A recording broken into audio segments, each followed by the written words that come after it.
लोभ सर्व विनाशक होता है।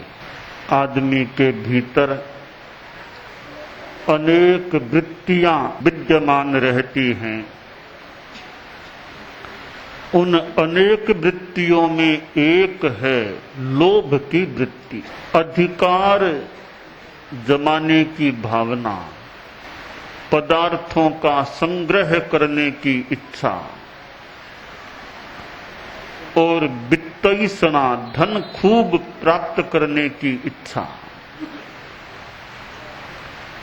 और लोभ इस प्रकार विनाशक कभी कभी बन जाता है,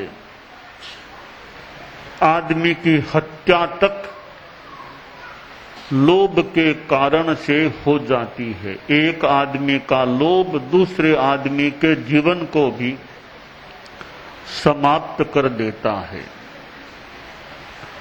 संस्कृत का सूक्त है, संतोष है परमम सुखम। संतोष परम सुख है।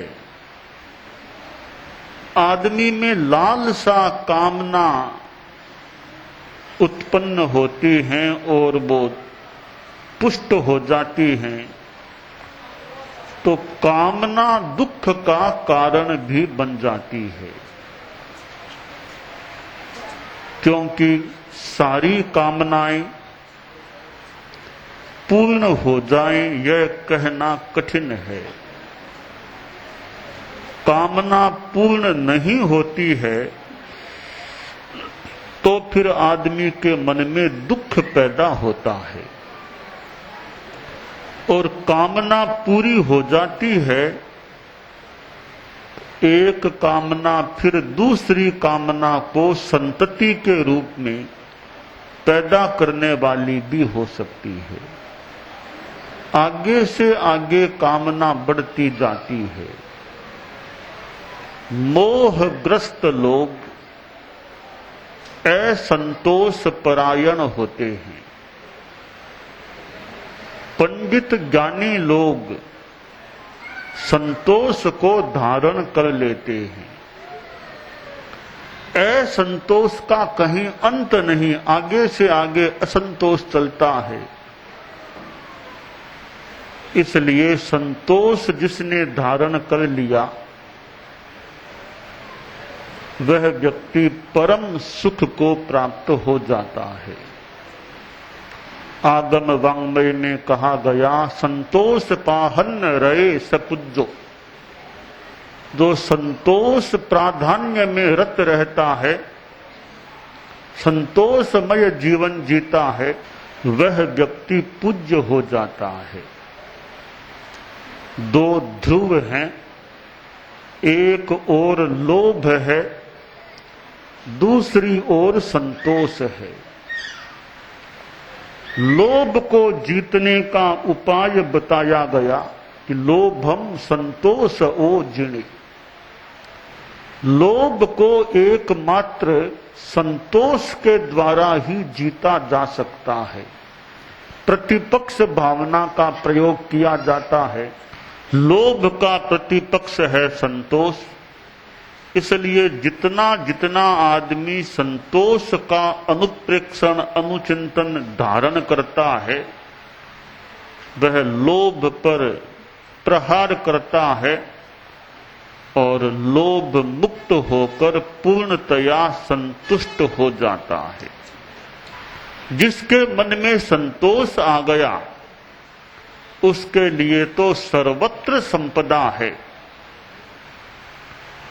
संस्कृत में एक बात आती है कि सर्वत्र संपदस्तस्य संतुष्टम यस्य मानसम उपानद गूढ़ पादस्य सर्वा चरमा भृतैव भूः। एक राजा था। एक दिन वह नंगे पांव चल पड़ा। राजाओं का भी मूड होता है कि आज नंगे पांव चलूंगा। नंगे पांव चला तो मार्ग में कांटे चुभ गए। राजा के भीतर करुणा का भाव जागा कि अरे, मैं तो आज ही नंगे पांव चला हूं, इतने कांटे चुभ गए हैं, तो मेरी प्रजा में तो कितने लोग नंगे पांव चलते होंगे, उनके भी तो कितने कांटे चुभते होंगे। साथ में मंत्री था, मंत्री से कहा, मंत्री जी एक काम करो, अपने राज्य की जितनी भी धरती है पूरी धरती पर चमड़ा मंडवा दो, चमड़ा लगवा दो।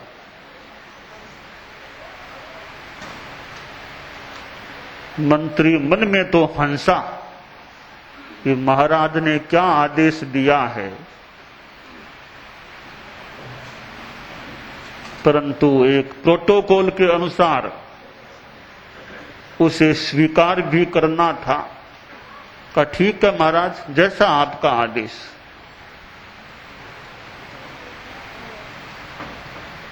एक दिन बीता, फिर मंत्री राजा से मिला, पूछा महाराज पूरी धरती पर चमड़ा मंडवा दूं? हाँ मंत्री, पूरी धरती पर चमड़ा मंडवा दो, जितनी धरती अपने राज्य में है पूरी धरती पर चमड़ा मंडवा दो।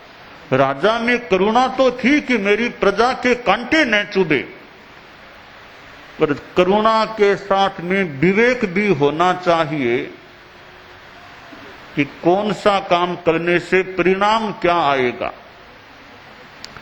मंत्री बोला महाराज, फिर प्रजा को अनाज तो नहीं चाहिए ना, रोटी तो नहीं चाहिए ना प्रजा को। पूरी धरती पर मैं चमड़ा मंडवा दूंगा आपके आदेश से, फिर खेती कहां होगी, अनाज कैसे पैदा होगा, अनाज के बिना जनता और आप और मैं सब क्या खाएंगे। तो कहा मंत्री, इस बात पर तो मैंने ध्यान ही नहीं दिया। राजा के पास मंत्री बुद्धिमान होना चाहिए, राजा को भी बुद्धिमान होना चाहिए, पर कम से कम मंत्री तो जरूर बुद्धिमान होना चाहिए, ताकि ठीक निर्णय करवाने में योगदान दे सके। तो राजा बोला, मंत्री बोलो क्या करना चाहिए, प्रजा के कांटे भी न चुभे और रोटी भी बंद न हो, ऐसा कोई उपाय बताओ। मंत्री का महाराज इसमें क्या बड़ी बात है, चमड़े के जूते फ्री बांट दो, आप हर आदमी को चमड़े के जूते फ्री बांट दो, लोग जूते पहन करके चलेंगे, फिर कांटा नहीं चुभेगा। जिसने जूता पहन लिया उसके लिए तो पूरी धरती चमड़े की हो जाएगी। कहा मंत्री ये बात बिल्कुल ठीक है, तो ऐसा करो, हमारे राज्य की ओर से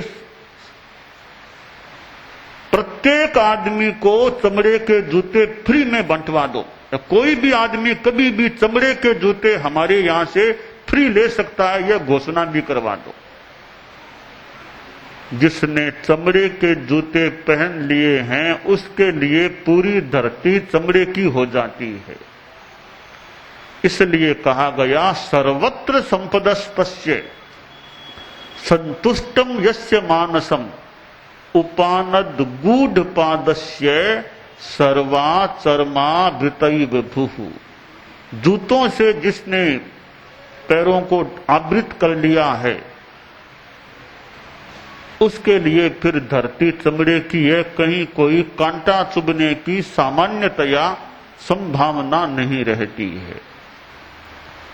कोई ऐसा ही कोई तीखा लो का तो किला अलग बात है, सामान्यतया कांटा नहीं चुभता है।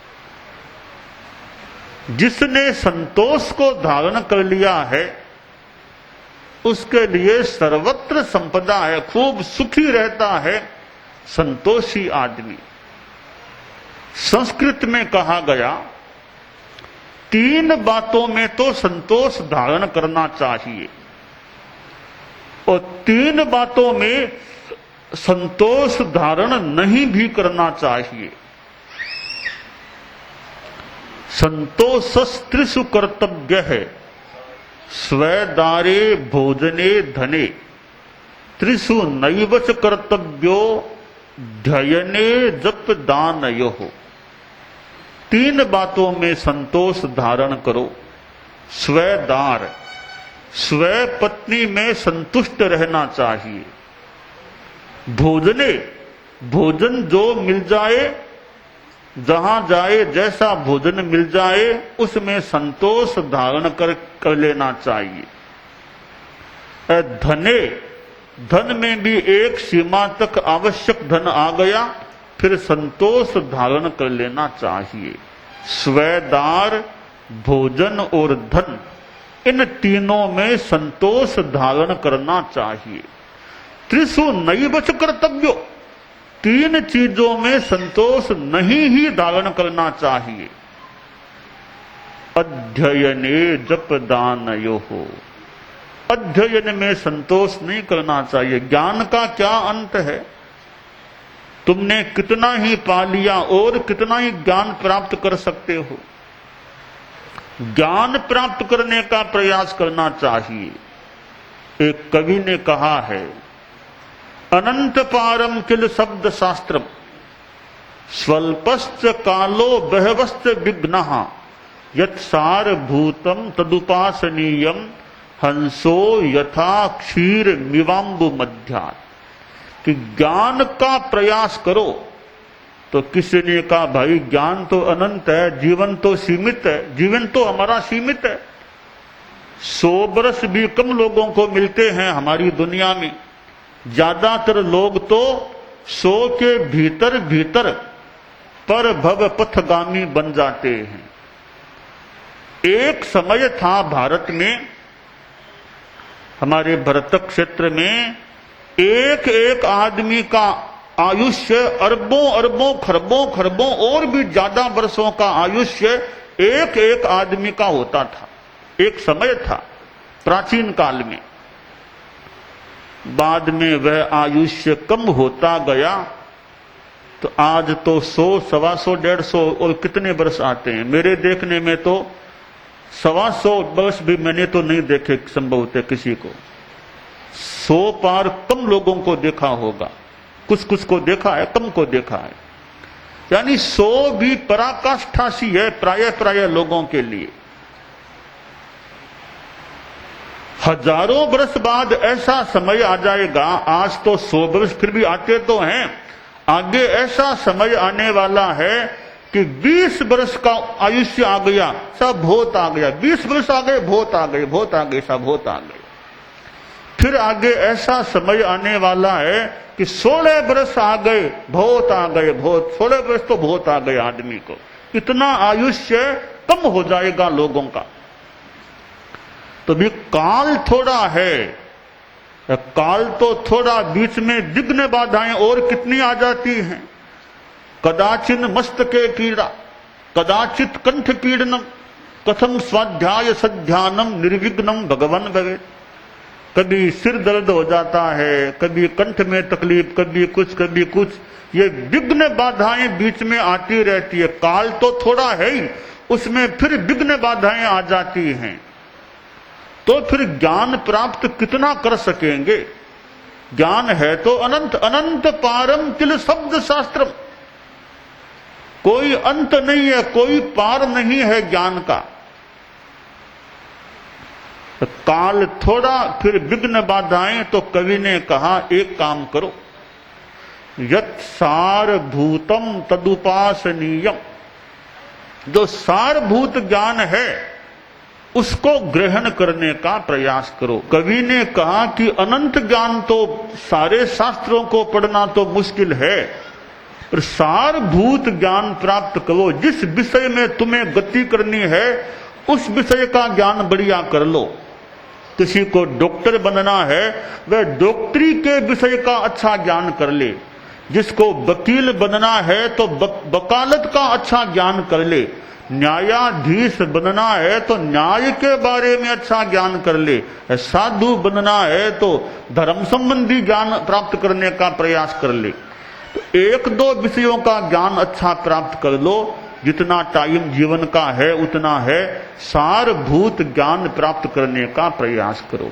तो कवि ने कहा अध्ययने, अध्ययन में संतोष नहीं करना कि इतना पढ़ लिया, इतना, और जितना मौका मिले और पढ़ो और सीखो। परम पूज्य गुरुदेव तुलसी ने कितना ज्ञान अर्जित किया था। हजारों हजारों पद्य उन्होंने कंठस्थ किए थे, लगभग 20,000 पद्य उन्होंने कंठस्थ कर लिए थे। और आज के बच्चे तो इतना ज्ञान कंठस्थ कम करते होंगे, स्कूली बच्चे तो। गुरुदेव तुलसी ने अपने विद्यार्थी काल में लगभग 20,000 पद्य प्रमाण ज्ञान कंठस्थ कर लिया था। संस्कृत का कितना ज्ञान किया था। तो अध्ययन में संतोष नहीं, जितना कर सको ज्ञान अर्जित कर लो। दूसरी बात बताई, जप में संतोष मत करो, जितना नाम ले सको परमात्मा का ले लो। जब टाइम मिले या टाइम निकाल के भी परमात्मा का स्मरण करो, भाव शुद्ध हो सकेंगे। तो जाप करने में संतोष, आपको 10 मिनट का भी समय मिल गया है, 10 मिनट भी आपके और हमारे बेकार क्यों जाएं। 10 मिनट का समय हाथ में है, और कुछ नहीं तो भगवान का नाम ले लें, नवकार मंत्र का जप कर लें, और कोई मंत्र का पाठ कर लें। समय का सदुपयोग हो जाएगा और हमारी साधना हो जाएगी। तो जप में संतोष मत करो। दानयो, दान देने में संतोष नहीं करना चाहिए।